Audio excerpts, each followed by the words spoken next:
Hi all. Right, back with a bit more DD at Saipan. This is going to be part 3 of this playthrough.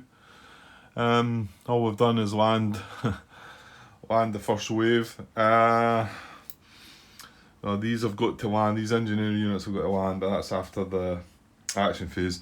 Anyway, just before we get into the action, I mentioned the last part. Martin's just set up this game and I think he's playing through it. We've obviously had some issues too with the questions. Still haven't had answer from the designer of the questions. He's put out quite a lot of questions out there, which is slightly concerning, like I said before. But anyway, it must be he's watching through my playthrough. Just moved that. Right. And I made some comments. The units that I was wondering what these are.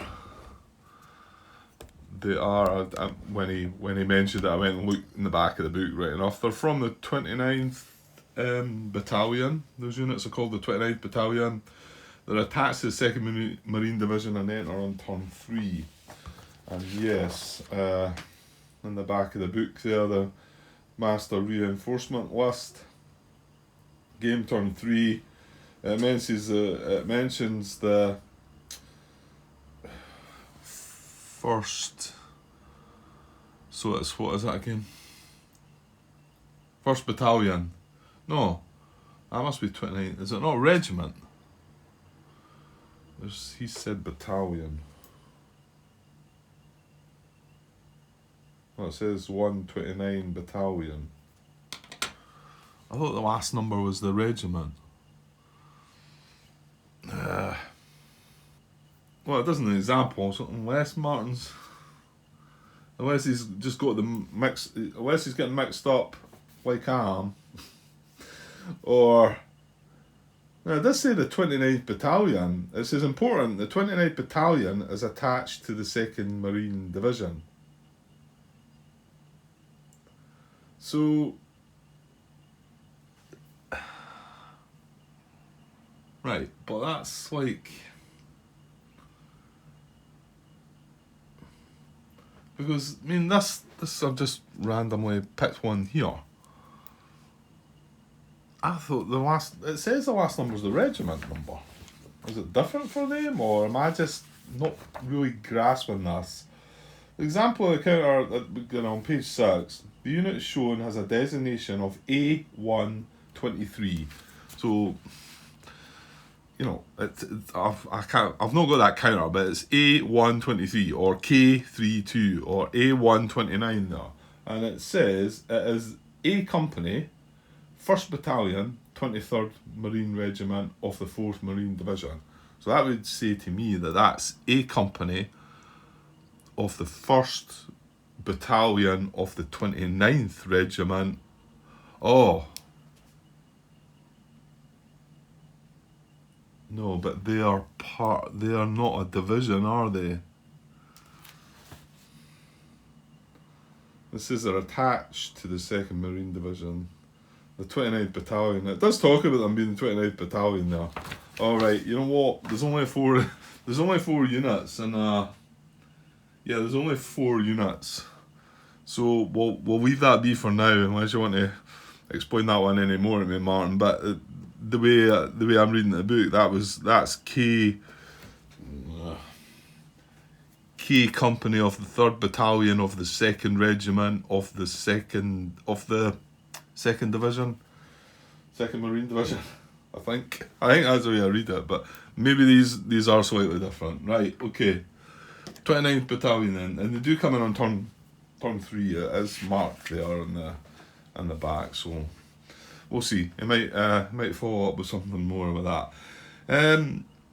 AFV, what we were asking about. Now I don't know if it is in the book somewhere. Not only Martin responded to this, Michael also commented it's Armoured Fighting Vehicle.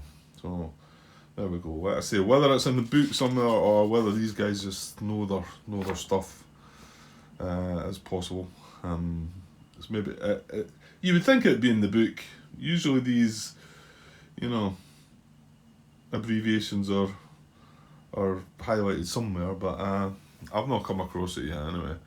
Okay, moving on. I'm just going through his comments. Well, he also says there, I think it would have been better to collectively just call them vehicles, since LVTs, unlike LVTAs, typically weren't armoured. So, I've not replied to you that yet there, Martin.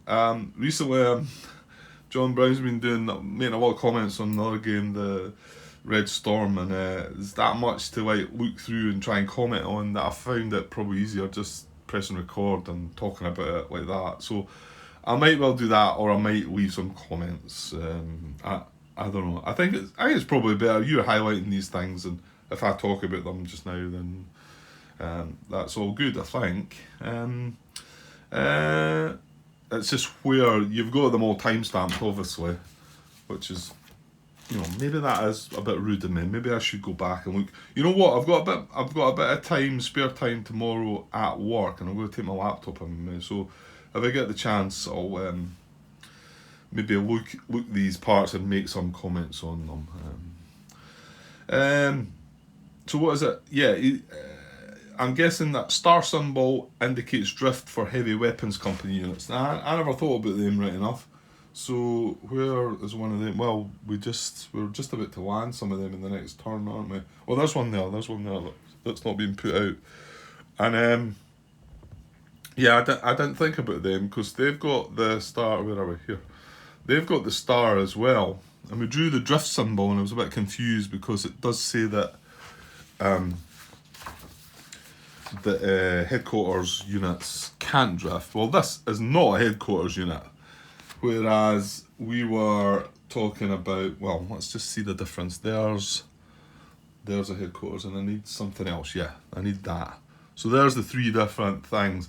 I think I did say three, didn't I? But then I was calling them headquarters. They're not. I mean, I think the star is all about it's a leader, isn't it? It's does it tell you? Target symbol. A star on US units indicates the unit is either a heavy weapons company, regimental, or battalion infantry HQ. Okay. It's the sign of, I mean, going in the games in the past, it's a leader. It's a chance to hit a leader or an HQ if you drew the star, wasn't it? That's how it worked in the past. But yeah, I kind of forgot about them, and we were sort of, when we looked at, I want to say it was rule 10 that's talking about leaders, command HQs, I think. Yeah. No, however,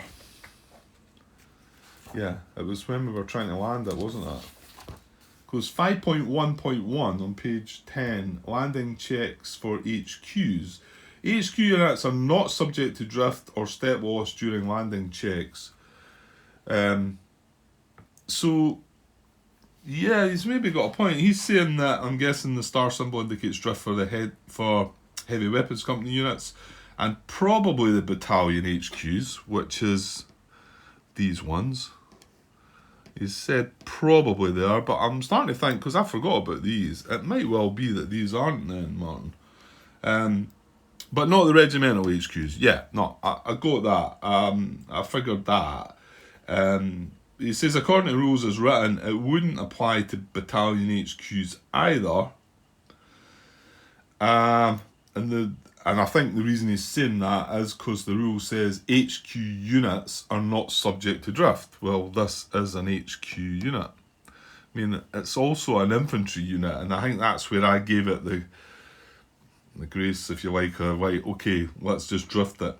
But he does carry on saying, but he believes it did indeed D-Day at Iwo Jima, that this would count and drift as well. So he says, so maybe they do drift as well. Yeah, I guess that's going to be one we're just going to have to...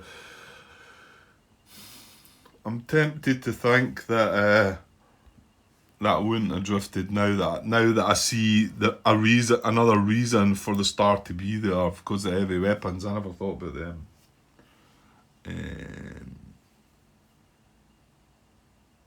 But I suppose if it happened in D-Day at Iwo Jima,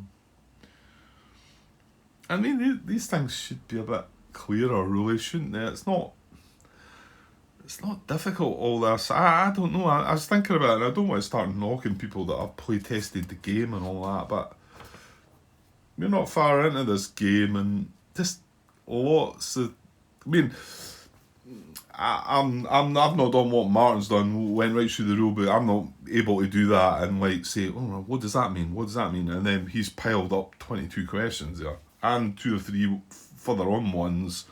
One of them, which we'll get to in a minute. And you just wonder, these things should surely come. I mean, I don't always, I'm not sure if I'd be a great playtester or not, and I don't think it's something I would really want to do, because I feel like, oh, I've got to do this, and I've got to like look it over properly and whatever. But every time I play these games, I find things. Well, maybe not every time, but I seem to come across things, and then you think, oh, how, you know, I don't know. Like I say, I'm not knocking playtesters for all the games and whatever. Things will get through, but some things just seem, I don't know, some things. But then maybe they don't, they just carry on and say, well, okay, that doesn't, they know what they're talking about. They don't consider it the way I'm considering it. You know, I'm thinking about it. But it is bringing some doubt, and even Martin's got their rules as written. This wouldn't drift because it says HQ units do not drift. However, he says that it did drift in the previous game. I wonder if I should get the rule. Oh no, I don't want to get the rule book out for that and start looking at that. So maybe we'll leave that one to be asked. I'm maybe going to ask of that as well then. Or I'll maybe ask that question. I don't think he's asked that. I'm maybe going to ask and see if we can get the designer to confirm that one. At the moment, I think I'm thinking of it as an infantry unit. Okay, it is also a headquarters unit too, but yeah, you could argue it both ways, couldn't you? You could say, well, it does say HQ units don't drift. This is an HQ unit, doesn't drift. You could start arguing that's an infantry unit. Infantry units drift, but I don't know. Okay, well, we'll leave that one for now. Next one, it's not clear if battalion HQs can give free actions to infantry units from other battalions. But since 2 battalions can't attack together, and I was like, hey, what's happening here? And then, yeah, I remember sort of reading a bit about that. This is what causes a bit of... I think this is what makes these games a bit harder. The way that you can use your units to attack. This was also in Iwo Jima as well, wasn't it? And I hadn't really thought about it again. And yeah, you can't... When you make an attack, I'm trying to find the bit where it says units eligible to attack 8.1. We're on page 17 here. Yeah, and this is units that are eligible to attack. All rifle infantry companies must belong to the same battalion. So it says an exception, one other rifle infantry company from the same division may participate if all units are in command, and an NCO officer hero not inspired is stacked with the extra company. So that's an exception that you might see from time to time, but it's not really an exception you go see. Well, I'm saying not a lot, but I mean it's not one that's going to stand out. The rule itself, all rifle infantry companies must belong to the same battalion. That's quite big, and I wasn't thinking about that when I was talking about it. One regimental heavy weapons company may also participate if the attacking battalion is of the same regiment as the heavy one.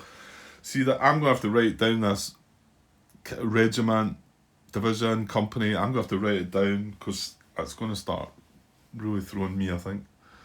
Let's zoom out a bit and give you something to look at. So he says, but since 2 battalions can't attack together, and 10.3 indicates they can't command other units, well, they can command, oh right, other units, as in they can command one other infantry unit, but I think he's meaning like you can't command tanks or anything like that.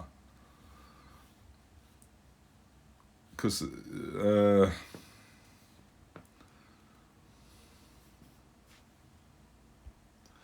yeah, they can. An undisrupted infantry battalion HQ provides command to any infantry unit belonging to its battalion and one other rifle infantry company. I think that's what I was talking about, wasn't it? But like Martin's just pointed out, if we grabbed another infantry company from the same regiment, they wouldn't both be able to attack anyway. So my thinking of that's not right. Yeah, it does say a BN HQ also commands any tank or engineer unit from the same division stacked with any of its rifle companies. So it can command them. Yeah, I'm not. Indicates they can't command other units. It seems less likely. Then again, the rule 7.1 indicates that they can, and 7.1 is the free move thing, isn't it? Free actions. Yeah, because it says, what is it? Regimental HQs. Yeah. No, units that are stacked with or adjacent to the regimental HQ. No, not that one. The next one, Grant, is 5. Infantry units that are stacked with an infantry headquarters unit. Now, I think, again, there, I think he's probably right. Although it says it like that, I think that should mean, is meant to mean that there should be the units from their battalion, regiment, whatever it is. You know, it shouldn't be the ones outside. It shouldn't be the any infantry unit. I don't think. I think it should just be the ones from there. But it doesn't say that, so who knows? Right. Okay. Right. Move on. 128. Like I say, he's got these timestamp, but you can stack any number of units, but you would be overstacking if you had more than what you listed, and that's a really bad idea. Yeah, so I don't think I was making that clear. You can actually stack as many as you want. I think everything that goes over the number would be disrupted. And I get the impression that after the action phase, you would have to make good of that as well. Is that not right? Yeah, again, it's just disruption that they get. Because 7.5.2, resolving stacking violations. US units in a hex that exceed the stacking limits are automatically disrupted. And then important, the US action phase ends after resolving close combat. If US units still exceed stacking limits after all close combats are resolved, the player must disrupt the excess units. Okay. Yeah, so you can stack as many as you want. I don't think there's a restriction at all. I don't think you're going to have to eliminate units or anything like that. It just means they're all going to be disrupted, which is bad, like he says. Yeah. Oh yeah, and the one other thing I wanted to look up, because I was forgetting when I was watching back. I was going to leave a comment about this, but no harm done just now, because I want to say it's over if we stack over more than 10 steps that the hex becomes a, what is it again? Concentrated. I want to say concentrated target or concentrated hex. Let me find it. Yeah, it's in the Japanese fire part. 6.3.7 on page 12. Concentrated targets. A hex occupied by US units with a total of 11 or more steps is a concentrated target. A concentrated target increases the unit's susceptibility to Japanese fire. The units in a concentrated target are treated as if they have the target symbol shown on the Japanese fire card, regardless of the symbols printed on the counters. The hit limit of a Japanese position is increased by 1. Oh, that's bad. Right, that does matter then. That's an addition, isn't it? That never used to be the case. All it did was turn them from sort of like steady fire into intense fire if it was a concentrated target. But that second bullet there, the hit limit of a Japanese position is increased by 1.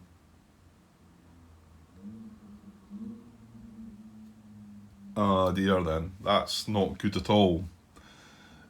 I may want to make some slight adjustments then. Is that, I didn't think about that. I thought it was okay because, and the reason I thought it was okay was, if you look here, these are all intense fire hexes anyway. So it doesn't matter if it's concentrated or not. If the hex is, I mean, I'm assuming all this is just the same. I'm pretty sure it is. If blue is to fire into here, or red or purple is to fire into there, it's going to hit 1 unit. It doesn't matter about symbols, it's going to hit 1 unit. Well, that's not technically true. It does matter about the stars. They get left till the end. They get left till last, if that's right.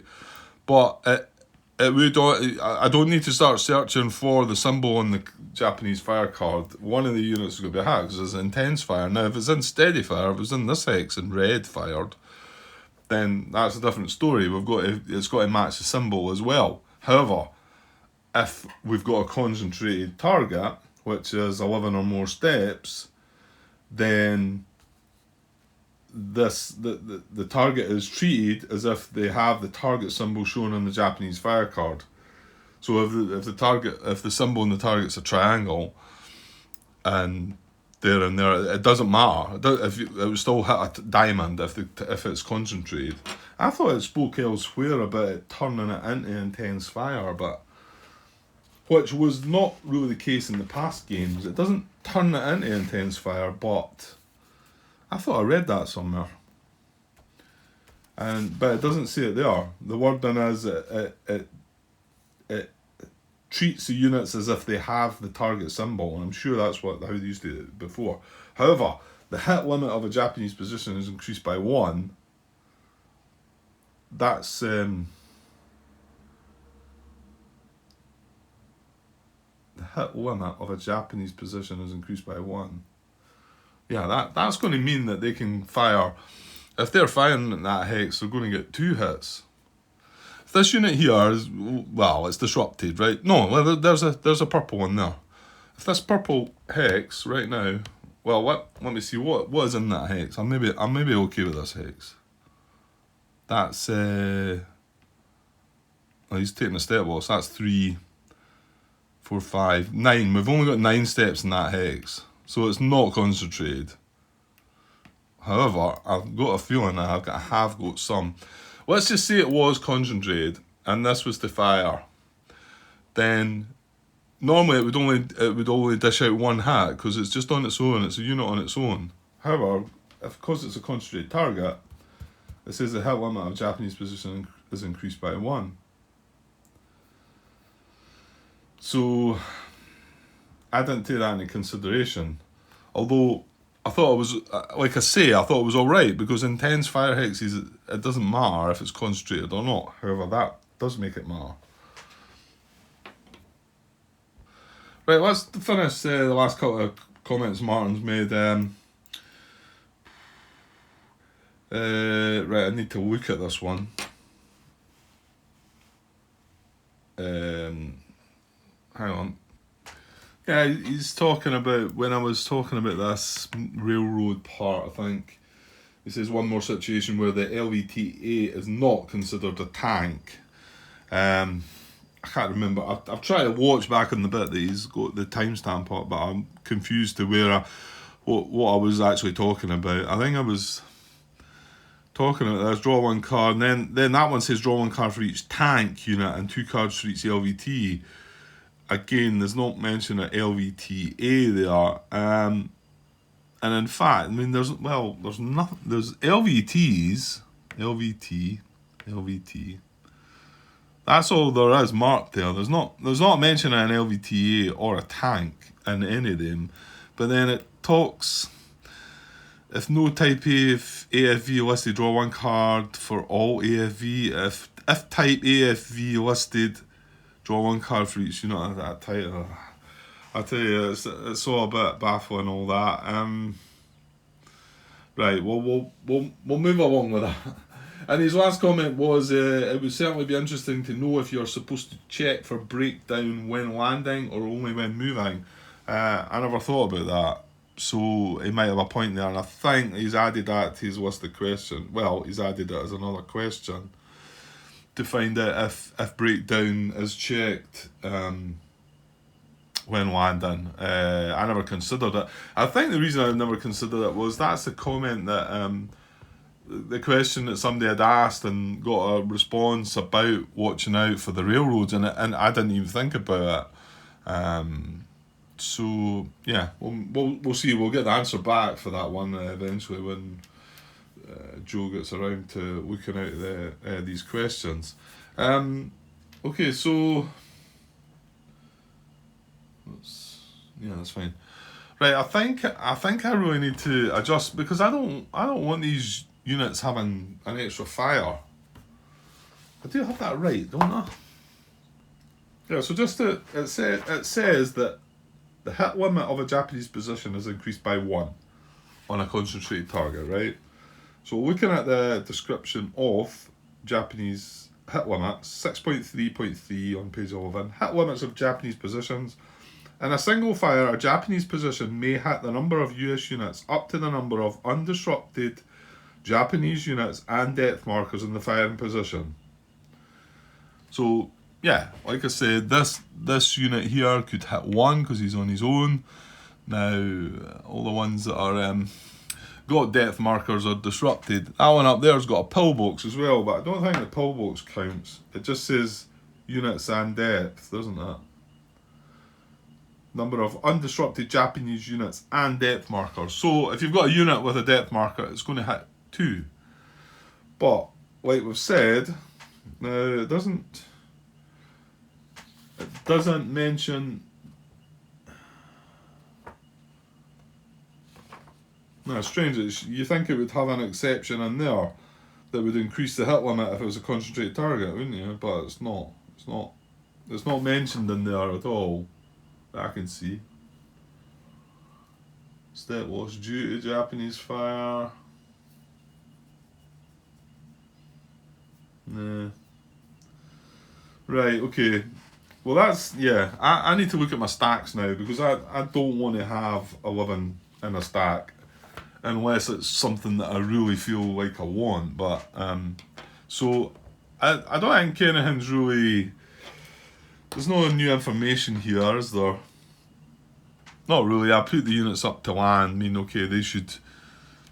Yeah, it's just you can see what I'm trying to do. Yeah, I don't want to start. And maybe that I've not got that, but I think I get the feeling there was 2 or 3 of them that probably do have 12 steps in the hex.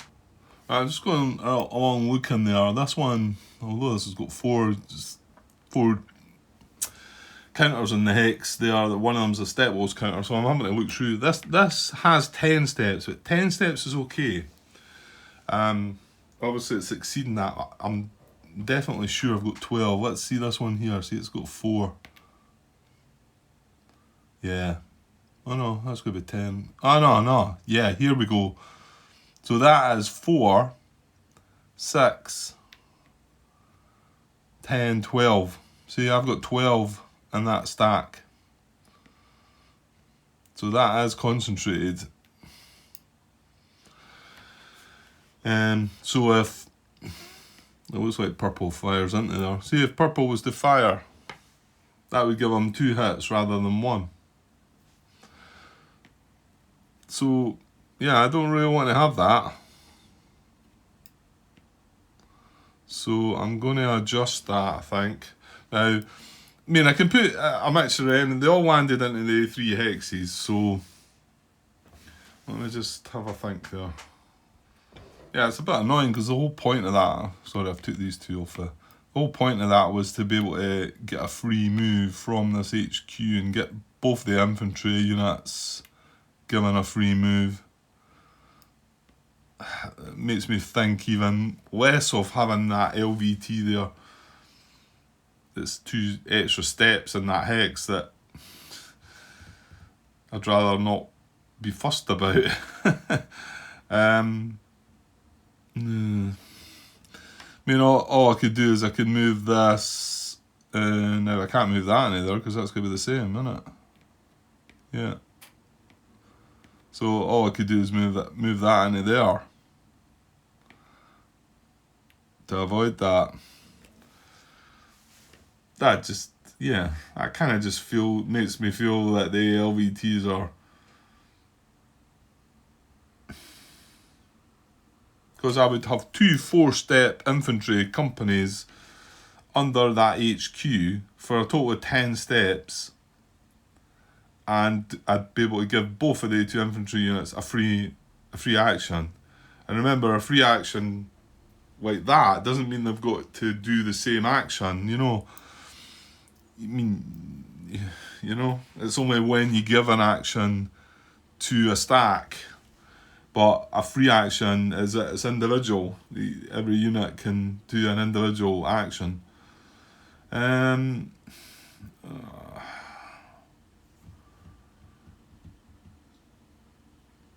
That's frustrating because, let's see, did I have any more? That's 4, 8. See, that's 10.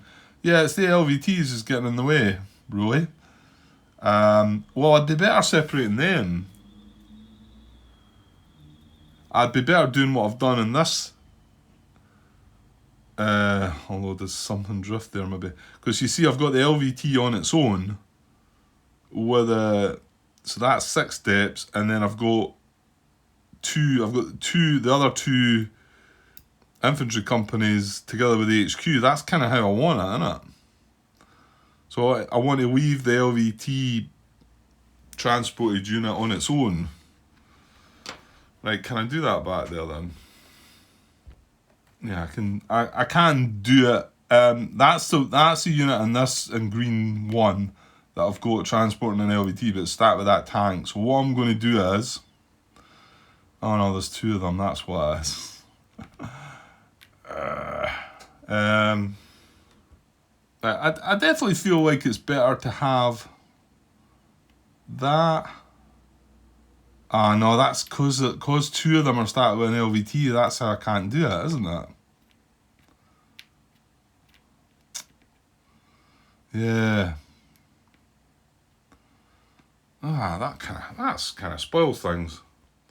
Here's the other thing I'm thinking, right? I mean, if I do leave this like that with this LVT and put this HQ on top, the HQ is going to be able to give that a free action. It's not going to give this a free action. Oh, hang on.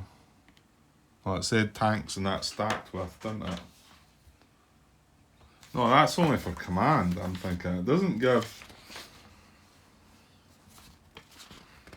That's for command. It says... A battalion HQ also commands any tank or engineer unit from the same... any tank or engineer unit from the same division. That's not counting the LVTs at all. That's rubbish. Am I missing something here, or...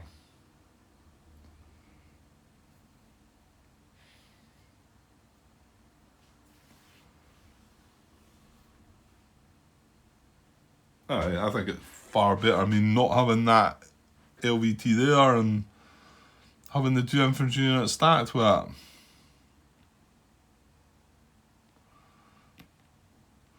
Well, I can't really do that now because I did transport them together, didn't I?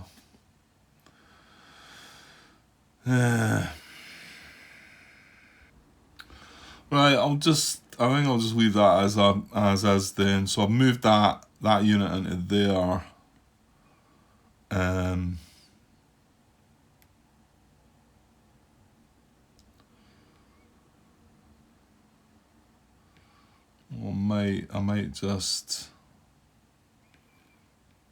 I might bring that tank. The 2 tanks together. Oh, just leave it the way it is, Grant. That's really throwing me though, because I think I would have done things totally different. Unless I mean, it feels like there's even less benefit to the LVTs. I mean, they're 1 strength. Okay, I get what's been said about them moving about up, getting the units moving quicker, but maybe that's something you don't really want to start with. But you think these should be units that do something good when as they're landing the. Yeah, right. Anyway, okay. Right, and was this alright then? Yeah, that one's perfect. See, it's got 2 infantry battalions, whatever. Yeah, I think 2 infantry companies, I think. And the HQ on top, so it can give them both a free action, and everything's good. Right, well that was 1. There's only 1 on that side then, but I get the feeling there's maybe a couple more over this other side. Yeah, I thought this one might have been, but it's not. It's a step loss counter down the bottom. So that's got 3 steps, 7 and 2, 9. So 9 in there, 2, 4, 8 in there, that's alright. Right, this looks bad. Yeah. So this is another one that's going to be concentrated. Right, give me a sec to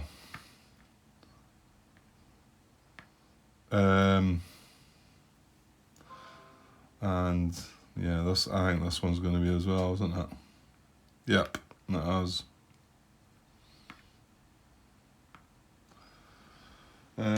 Maybe if I look, well, yeah, but like I've just said, the HQ can give the 2 infantry companies a free action, but can't give the LVT a free action. I don't think so, anyway.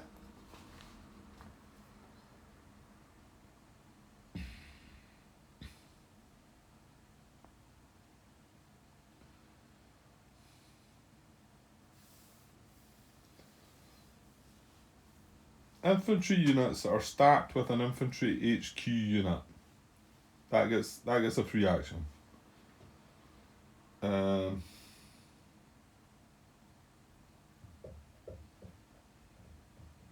Yeah, so the LVT will not. Ah, dear.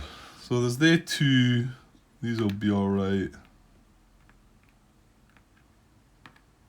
So I'm probably want to adjust that as well. See, that's got the perfect 10. That's how I should have done that, I think, with them all. And this one here has got 4, 6, 8. Right. Well, yeah, because if green fires in there, green's undisrupted. I would maybe take a chance if they were disrupted, but if green fires there, he gets 2 hits instead of 1. I don't think I want that. And then in here, yeah, purple can fire and again get two shots instead of 1. I mean, maybe it's meant to be that way to cause you thinking that way, but I don't know. I dare say we've got to play the game a bit to find out the value of these LVTs, but that seems to me another point to sort of not bother about them, but it just seems a bit of a mess.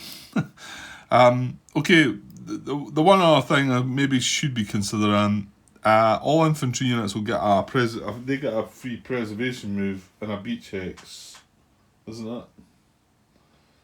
Infantry units in a landing beach hex. These units may only conduct a 1 hex preservation move if they do not qualify for any other free action. So if I do split these guys up, what was that? Where was I again? I'm in here. What have I done? Yeah. So I'm going to leave that like that. And then I could put this guy here.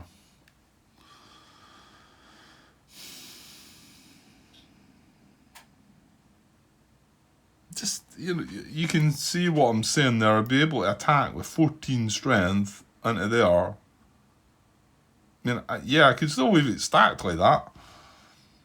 But if purple fires, then I take 2 hits instead of 1.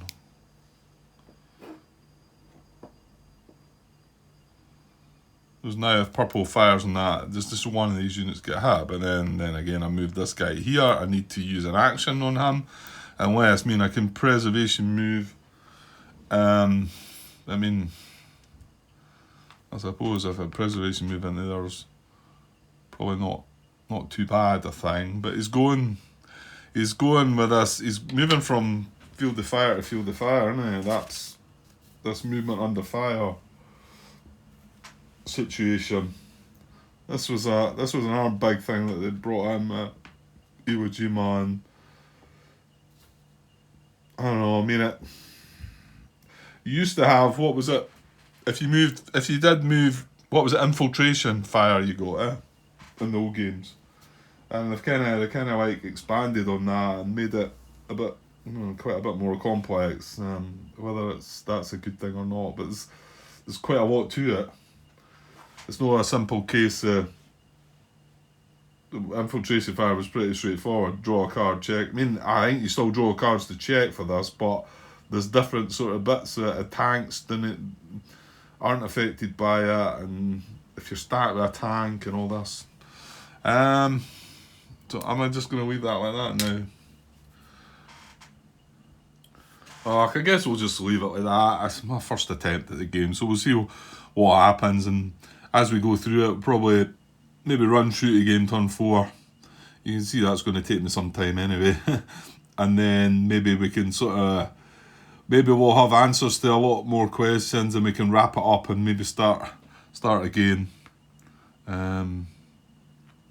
Which is fine. Fine for me anyway. I don't know about people watching all that though. So I'm going to do the same with this, I think. So I'm going to leave. Yeah, I suppose. Wouldn't it be better leaving these on their own then? Yeah.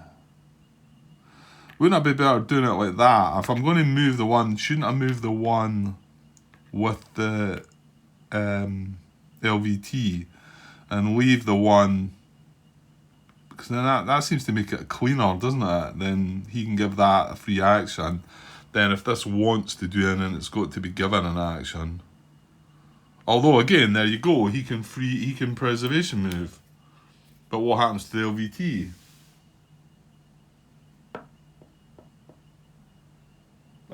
I'm not getting the use of these. There's not really any video footage out there to watch and see.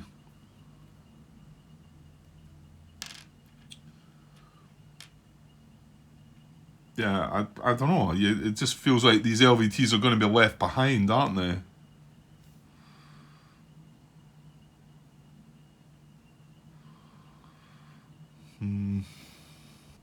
Oh, you know what? I've done it slightly different with that one. Then we'll move the LVT with that one and see that. Whereas we've not done it that way with that one or the other one that was up the other side, I think.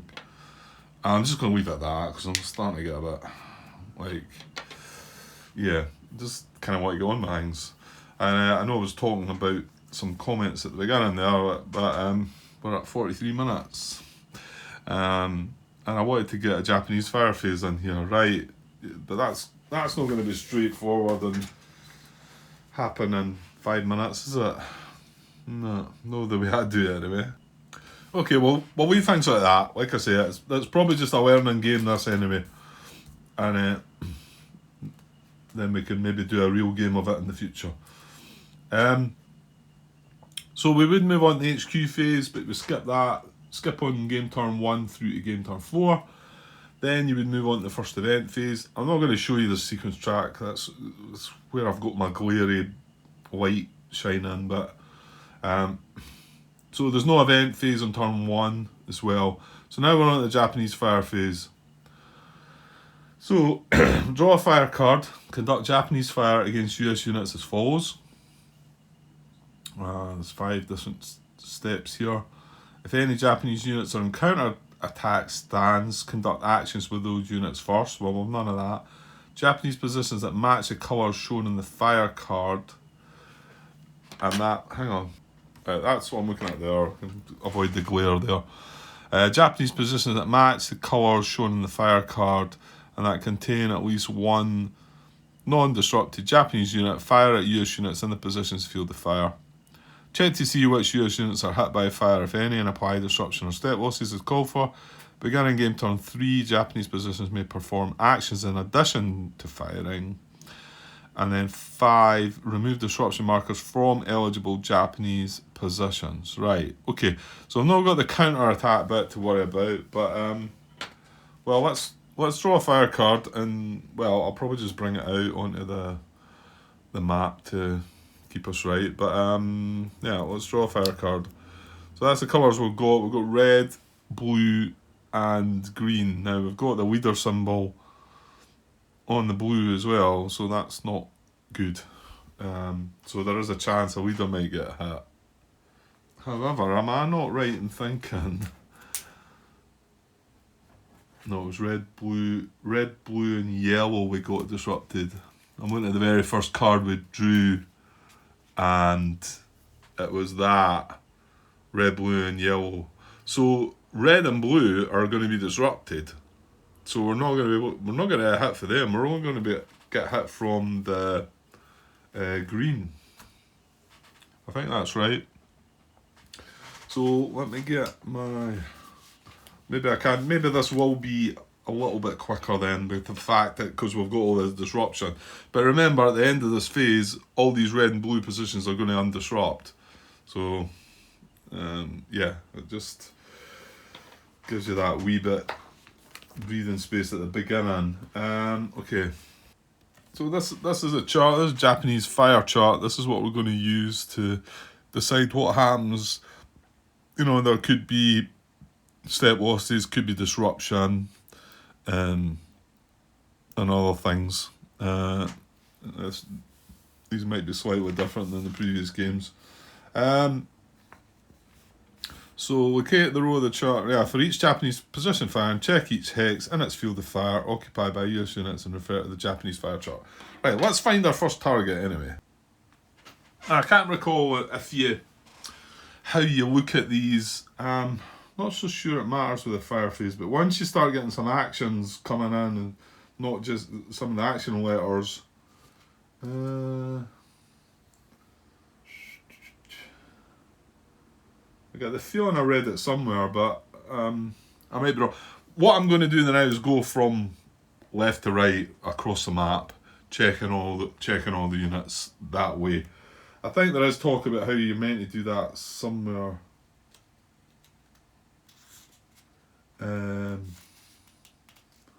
It might not matter just for simple fire. Maybe it's when the lettered actions come into play as well. Okay. Well, what have we got? Did I say we've got green? Yeah, I think we're only looking at green. That's brown. I almost tipped that over there. I had a habit of doing that a couple of times in the past. That's purple. So here's green here. You can see yellow. Well, yellow is not in the car, but it's staying disrupted. This blue will be undisrupted at the end of the fire phase. So will the red. So this green's firing, and it's got an intense fire hex there, intense in there. It doesn't fire into there. So we've got this hex, and possibly this one. Yeah, that's intense as well.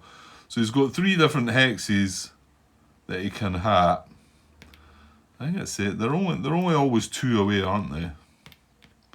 I think that's why they've done away with the fire dots previously, but I don't know. I was saying I think people are that used to the fire dots that doing away with them. It doesn't.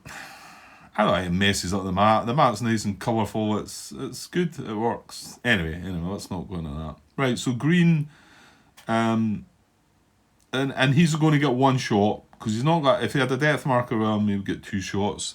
And if he was firing at concentrate targets, if I'm reading that properly, he would get 2 shots. I wonder how that works. I mean, does that? That would have to mean it would the hit limit of a Japanese position is increased by 1.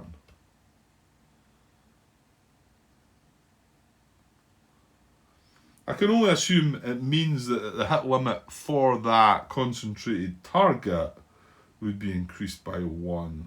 Although it doesn't really make that clear as well. Right, so what does this chart say? Let's look at the chart there. I'm going to have to come back down though. Yeah, I've not got the space to really show it on the map. So, and I don't want to keep moving the camera about. It takes me long enough to get through these things. So here we are here anyway. So intense fire, steady fire, or machine gun fire. Well, it's intense fire we're looking at the moment. There it talks about concentrated target again. US units in a hex with more than 10 steps are considered to have the target symbol on the fire card, regardless of the actual symbol on the unit's counter, and the Japanese hit limit is increased by 1. Okay. So, again, like I say, I didn't think it mattered because if they're in intense fire, they don't consider the symbol. However, that last part about it does make a difference.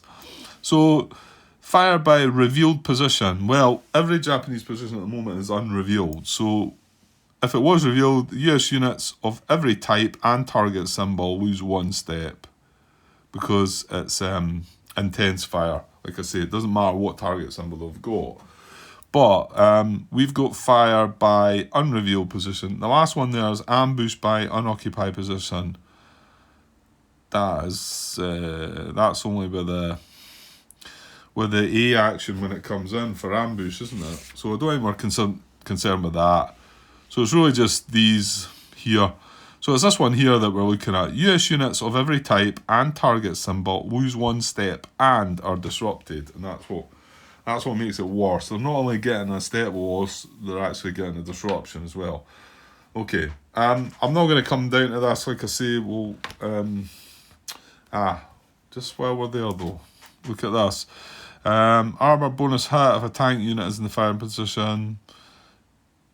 If a tank unit is in the firing position's intense field of fire, an extra step loss is inflicted on the tank unit. If the tank unit is in a steady Japanese field of fire, tank unit is disrupted. Neither the hit or disruption satisfy any regular hit result. If the tank unit's in a steady Japanese field of fire, it needs to have the symbol though, doesn't it? It needs to have the armor symbol, does it not? It's not really talking about that there. Actually, I get the feeling that's a bit different as well now with the armor. Because that's different there.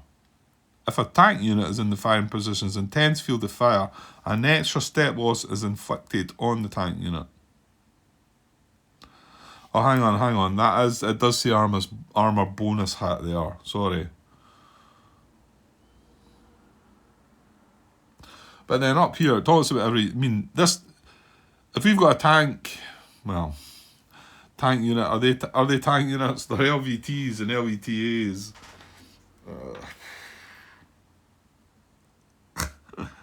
I don't know. I mean, the LVT isn't armoured, is it? Is the LVTA armoured? Does it talk about them there?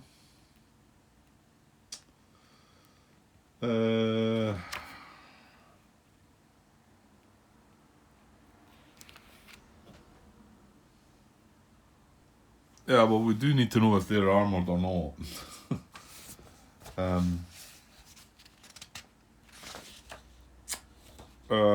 Surely there must be somewhere I can see that. Right, I'm just going to leave that for now. I'm sure there must be something there that tells us which armoured. I mean, previous games you had some artillery units, didn't you? Certain ones of them were armoured and certain ones were not. It looks like all we've got in this game is the tanks, well, and the LVTs and the LVTAs. So I thought I'd read it somewhere, but I'm just not seeing. It must be here, telling you if they're which ones are armoured. Surely. Right, if somebody knows where that is, please let me know. Hopefully we'll go through this and not need to know. Right, so I think that that is if we get that armour hit bonus. However, I mean that any tanks that are in an intense field of fire should still be able to be hit. But I think if we get the armour hit bonus as well, it would inflict 2 stat losses on the tank. Again, we're saying tank here in inverted commas because I don't know if it just means these guys.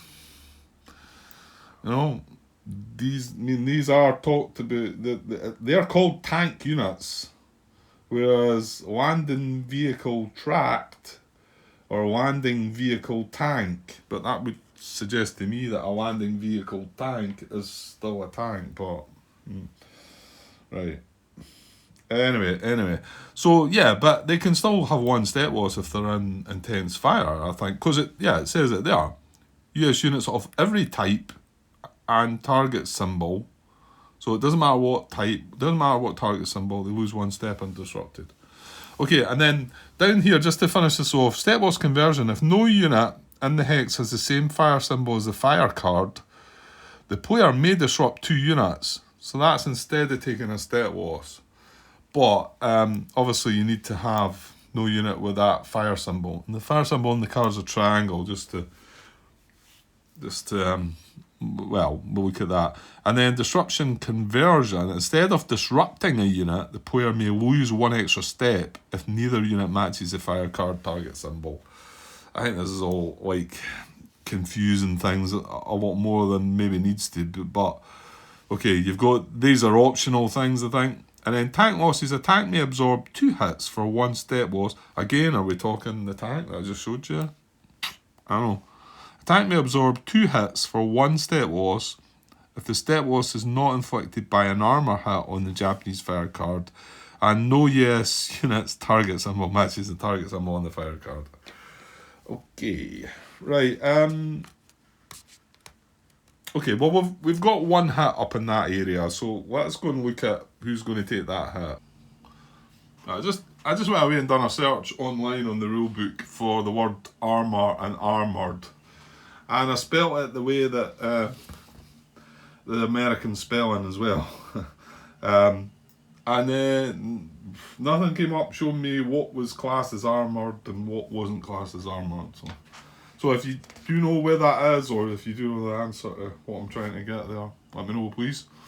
Okay, so that's the position. It's green position it's firing. We've said 1, 2. There's 3 different stacks there that it can hit. So which one's it going to hit? Hit limits in single fire. Yeah, a lone Japanese unit in a position may hit just 1 US unit in a single game turn. Yeah, okay. That's what we're looking at. It's 1 hit they can do. Now, if the number of US units eligible to be hit exceeds this limit, which it does, we've got about 9 units there, I think, that can take the hit. Priority 1, we follow the priority. Units in hexes with an intense field of fire. Well, they're all in an intense field of fire. If after checking all intense field of fire hexes, Japanese position has not reached its hit limit, proceed to priority 2. Well, it's going to hit 1 of them in intense field of fire. We don't need to proceed to priority 2 or 3. But if there are 2 or more, the bullet comes along. If there are 2 or more units within 1 priority, which there are lots, select the unit closer to the firing position. Well, there we go. We might have we've got the choice of this stack because, this is 2 hexes away, this is 2 hexes away, this is just 1 hex away. So it's going to be 1 of them.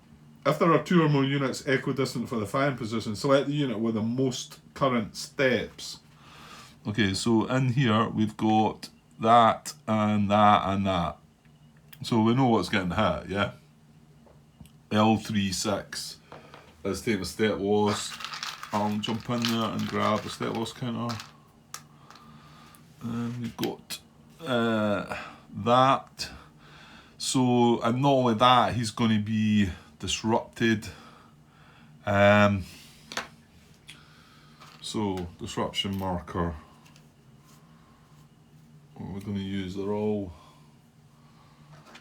kind of, well, I don't suppose it matters. Usually we do use the green side.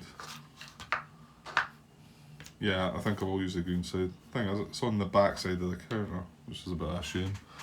Right, so he's going to get disrupted. So how am I going to put this then? I'm going to put him down the bottom, disrupted. And then, well, this was sort of transporting it, wasn't it? That was, yeah. We're going to find out more about that, I think. Well, that's it. So that was it, wasn't it? Now we did have, what were our options there? What could we have done to stop that hit? I think... And then it says when selecting units within a priority. See, hang on here then.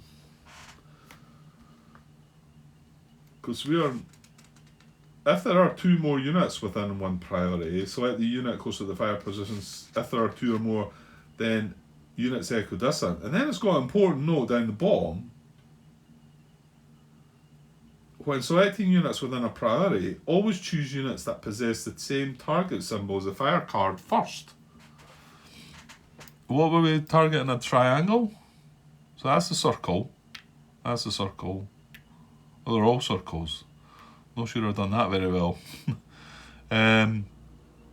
Okay, well, question here then is, it says that this is an important part within a priority.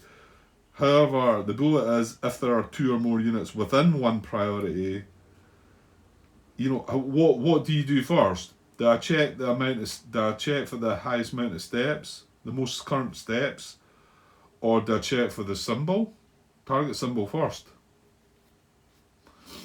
So step 3 is if there are 2 or more units with the same number of steps, the player may then choose the unit that receives the hit.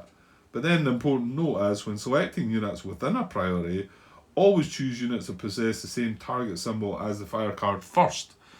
That seems to sort of stick out and say that that's the one you would choose first. So if one of these had a triangle, I think it would be one of them that took the hit before this guy. I've not given me step loss, have I? Step loss. Well, let me know your thoughts on that. Is that right? Is the target symbol the first priority? You know, the first preference before steps, before the most steps? Right, okay, that's resolved that fire anyway. Oh yeah, I just wanted to check about the option we had.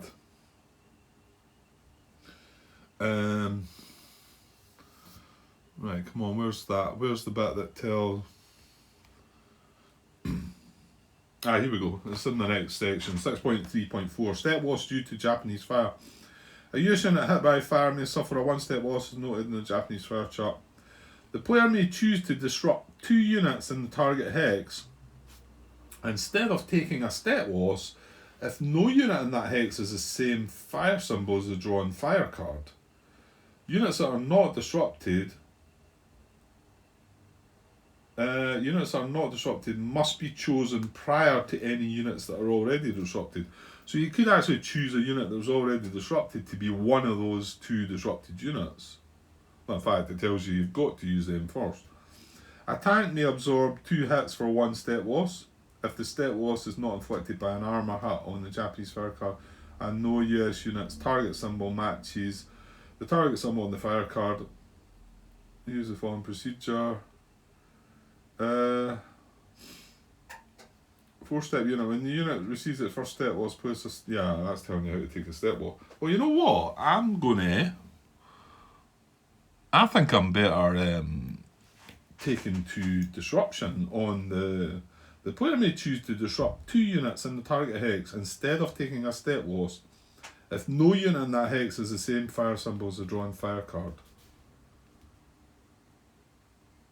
Oh, it's units that are not disrupted must be chosen prior to any units that are already disrupted. Yeah, that makes more sense, doesn't it? I think I'm going to do that then. I mean, yeah, let's disrupt both of them instead. And not have that Stetelos and that guy. You know what? We're trying things out. Let's just do that. I was going to say he'll get a preservation move, but he's not really got a place to move to, is he? So it's highly likely I'm going to use him as an action, I think, if I'm doing that. Yeah, okay, I'm going to do that. Right, let's move on. That's me over the hour mark. Let's see if I can get the Japanese Fireface finished and get this put together as a part. Right, let's move down to the next part. So I'm not going to take disruption off yet. So yeah, we generally are just looking for green, aren't we? Because again, here's blues disrupted, reds disrupted. Green, there's a green there.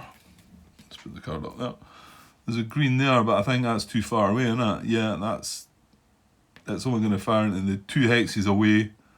You can see that's only got brown, blue and red. And same in there. So, no, I think we're going to move further down.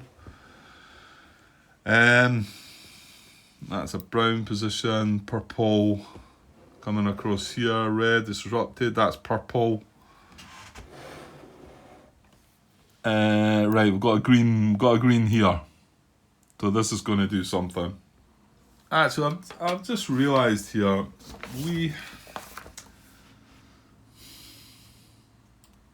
hang on a second. This green position could fire, it had an intense fire dot in there, and there. Right? So, priority 1, units and hexes with intense field of fire. Right? We don't need to go to priority 2. That's us now in a priority. We're in priority 1, right? So, this is where I need to know, do we now look at the bullet that says, if there are 2 or more units within one priority, and look at these 3, I wish I could show you this. I have no space to put it, honestly. So this is on page 12. Or do I look at the important note that's in red that follows these 3, that says, when selecting units within a priority, always choose units that possess the same target symbol as the fire card first. I'm going to need to know, because my guess is, well, I can see right away, there's a triangle there. Now remember, he could fire on here, you can hit here, here or here. Now I jumped to here because I looked at bullet 1, select a unit closer to the firing position. And then when we looked in there, we then found out that there was no triangles in there, and that allowed me to do what I done. I get the feeling that is maybe wrong, but I don't know.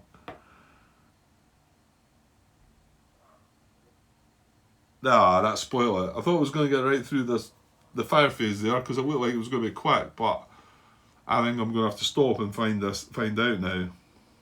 Because it'll mean that, hang on, what is this? It's got a diamond circle, diamond in there as well, so no.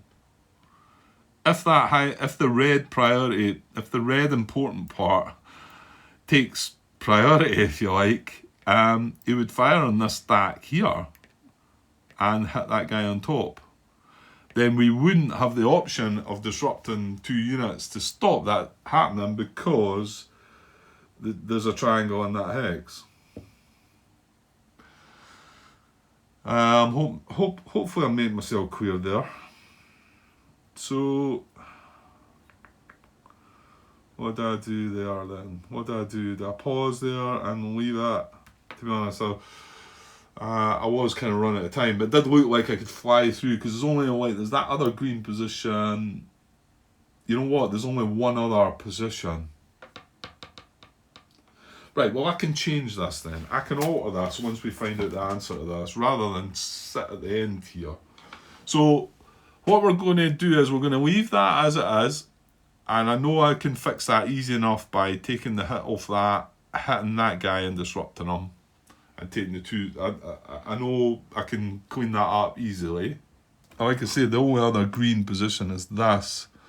The rest is all, this is all disrupted. There's a blue position down here, disrupted, but there's no more green. This one's not occupied. So there's just this one to deal with. So what I'll do is I'll do it the same way as I've done the last one, and then if we've got it wrong, we can change them both. I get the feeling we might have that bit wrong, but that's not clear to me at all. The important note you would think was more important than the other bits, but right, so this is an intense green. This won't be. So we've got this stack here. This guy here is in green. These two are in green, and that's it. So it's these 3 hexes. So, and they're all intense, and we chose to go with reading through the numbers first. So select the unit closer to the firing position. Well, this time it might be the same actually. So that's 1, 2, 1, 2, 1, 2. Yeah, they're all the same, so we can skip by that one.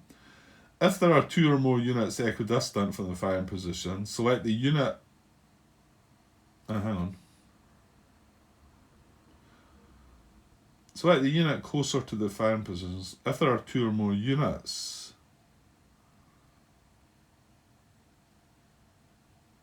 Right, okay, maybe I could have read that differently then. Well, no. Because the other one, there was a hex that was closer, wasn't there? This time I've not got a hex that was closer. So we're looking to hit something that's got the most steps. So we've got this guy here, and he's a diamond, and to be honest, there's not a triangle in that hex. He's a triangle, and he's a diamond. So I think no matter how we do it this time, well, if I'm looking at if there are 2 or more units equidistant from the firing position, select the unit with the most current steps. Well, I could select that guy, or I could select that guy, or I could select the infantry company in that hex, right? So if there are 2 or more units with the same number of steps, the player may then choose the unit that receives a hit. So going by how it's read there, I would get to choose that infantry company, or that infantry company. However, then we get to the important note, which says, when selecting units within a priority, always choose units that possess the same target symbol as the fire card first. So we know this guy's going to take the hit there. That's a bit clearer, but I think you can see what I'm trying to ask there. Do we, for instance, if these were in that hex, they're closer, so that I wouldn't be considering this unless I've got to consider that first. I think you know what I'm saying. I think I'm going through it a bit much. So, well, this one's going to be the same. It's not really. So he gets a step loss. That goes underneath, and he gets disrupted. So yeah, I need to find that out. So I'm probably going to I'm probably going to pop that question out there. If I don't get an answer though, and you see the video, or Martin, if you're keeping up with things, let me know your thoughts on that. It might be clearer to you than it is to me. Sometimes these things can skip by me quite easily. Now, is that us done? Well, you know what? The last thing to do here, I think, is to remove all the disruption of red and green positions. So, now if I have to change anything, nothing of that's going to change. So I'll go and do that. Alright, now it doesn't look so good now. That's all disruption removed from the red and blue positions. So you can see we've only got the yellow left. There's one there. One guy here, and here. And the rest is all waiting to fire at us next time. So, well, we get a chance to do something before they get to fire again, obviously. So I think that's that card done. I think that's just went right through everything. We just need to know if we